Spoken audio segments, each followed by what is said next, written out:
everyone, it's Miss Megan. I'm so excited to be here with you for Saturday Stories, and today I wanted to share with you a little bit of one of my favorite books, The Secret Garden by Frances Hodgson Burnett. Dickon went back to the garden with his creatures, and Mary stayed with Colin. She did not think he looked tired, but he was very quiet before their lunch came, and he was quiet while they were eating it. She wondered why and asked him about it. "What big eyes you've got, Colin," she said. "When you're thinking, they get as big as saucers. What are you thinking about now?" "I can't help thinking about what it will look like," he answered. "The garden?" asked Mary. "The springtime," he said. "I was thinking that I've really never seen it before. I scarcely ever went out, and when I did go, I never looked at it. I didn't even think about it." "I never saw it in India because there wasn't any," said Mary.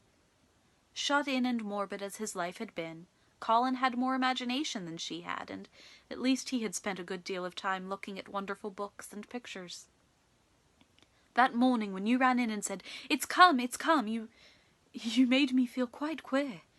It sounded as if things were coming with a great procession and big bursts and wafts of music. I've a picture like it in one of my books. Crowds of lovely people, and children with garlands, and branches with blossoms on them, everyone laughing and dancing and crowding and playing on pipes. That was why I said, 'Perhaps we shall hear golden trumpets,' and told you to throw open the window." "How funny," said Mary.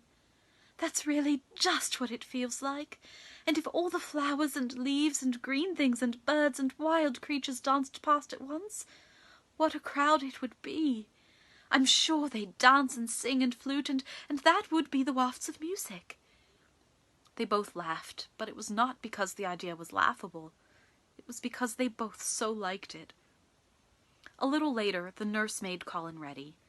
She noticed that instead of lying like a log while his clothes were put on, he sat up, and he made some efforts to help himself, and he talked and laughed with Mary all the time. "This is one of his good days, sir," she said to Dr. Craven, who dropped in to inspect him. "He's in such good spirits that it makes him stronger." "I'll call in later again in the afternoon, after he has come in," said Dr. Craven.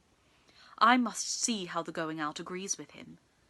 I wish," he added in a very low voice, "that he would let you go with him." "I'd rather give up the case this moment, sir, than even stay here while it's suggested," answered the nurse with sudden firmness. "I hadn't really decided to suggest it," said the doctor with his slight nervousness. "We'll try the experiment. Dickon's a lad I'd trust with a newborn child." The strongest footman in the house carried Colin downstairs and put him in his wheeled chair near which Dickon waited outside.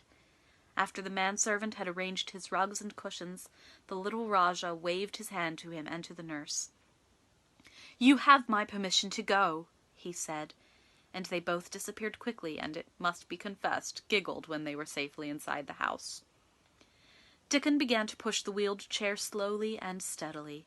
Mistress Mary walked beside it, and Colin leaned back and lifted his face to the sky. The arch of it looked very high, and the small snowy clouds seemed like white birds floating on outspread wings below its crystal blueness. The wind swept in soft, big breaths down from the moor, and was strange with a wild, clear, scented sweetness. Colin kept lifting his thin chest to draw it in, and his big eyes looked as if it were they which were listening instead of his ears. "There are so many sounds of singing and humming and calling out," he said. "What is that scent the puffs of wind bring?" "It's gorse on the moor that's opening out," answered Dickon. "The bees are at it wonderful today." Not a human creature was to be caught sight of in the paths they took. In fact, every gardener or gardener's lad had been witched away. But they wound in and out among the shrubbery and out and round the fountain beds, following their carefully planned route for the mere mysterious pleasure of it. But when at last they turned into the long walk by the ivied walls, the excited sense of an approaching thrill made them, for some curious reason they could not have explained, begin to speak in whispers. "This is it," breathed Mary. "This is where I used to walk up and down and wonder and wonder." Is it?" cried Colin, and his eyes began to search the ivy with eager curiousness. But I can see nothing," he whispered. "There is no door." "That's what I thought," said Mary. Then there was a lovely, breathless silence, and the chair wheeled on. "That is the garden where Ben Weatherstaff works," said Mary. "Is it?" said Colin.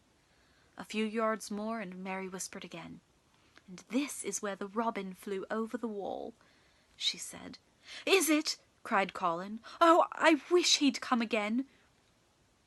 "And that," said Mary with solemn delight, pointing under a big lilac bush, "is where he perched on the little heap of earth and showed me the key." Then Colin sat up. Where? There?" he cried, and his eyes were as big as the wolf's in Red Riding Hood when Red Riding Hood felt called upon to remark on them. Dickon stood still, and the wheeled chair stopped. "And this," said Mary, stepping onto the bed close to the ivy, "is where I went to talk to him when he chirped at me from the top of the wall. And this is the ivy that the wind blew back." And she took hold of the hanging green curtain. "Oh, is it? Is it?" gasped Colin. "And here is the handle, and here is the door. Dickon, push him in quickly." And Dickon did it with one strong, steady, splendid push. But Colin had actually dropped back against his cushions, even though he gasped with delight, and he had covered his eyes with his hands and held them there, shutting out everything until they were inside, and the chair stopped as if by magic, and the door was closed. Not till then did he take them away and look round and round and round as Dickon and Mary had done. And over walls and earth and trees and swinging sprays and tendrils the fair green veil of tender little leaves had crept, and in the grass under the trees, and the grey urns in the alcoves, and here and there and everywhere were touches or splashes of gold and purple and white, and the trees were showing pink and snow above his head, and there were flutterings of wings and faint sweet pipes and humming and scents and scents.